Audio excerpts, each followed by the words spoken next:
السلام عليكم ورحمة الله وبركاته. أدونتي الله أدونك الله حريري والالكا حريري والالكا حريري كدو يا كدير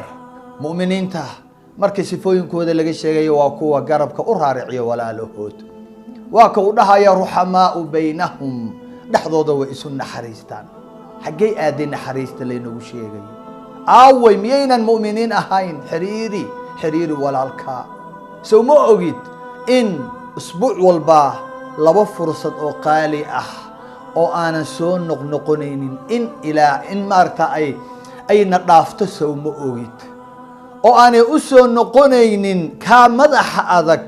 ee diidan walaalkii inuu xiriiriyo ku soo laaban mayso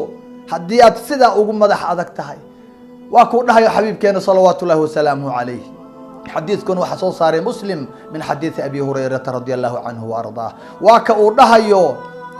khamiista iyo isniinta usbuuc walba waxa la furaa albaabada jannada la furaa albaabada jannada haddii la furo naxariis baa soo degaysa dambi dhaaf baa soo degaya deganaanshaha soo degaysa iyo xasilooni raxmad baa soo degaysa waxaa loo dambi dhaafaa qof walba oo aanan ilaahay u shariig yeelin markaasaa la dhahayaa eeg naxariista ilaahay u kaadiya andiruu haadayni xataa yastalixaa u kaadiya kuwaan ilaah ay ka sulaxtamayaan ilaa ay laabta waxaan ka saarayaan ilaa ay ka caafimaadayaan u kaadiya ayaa layna dhahayaa adoontii allah imisa lagu kaadinayay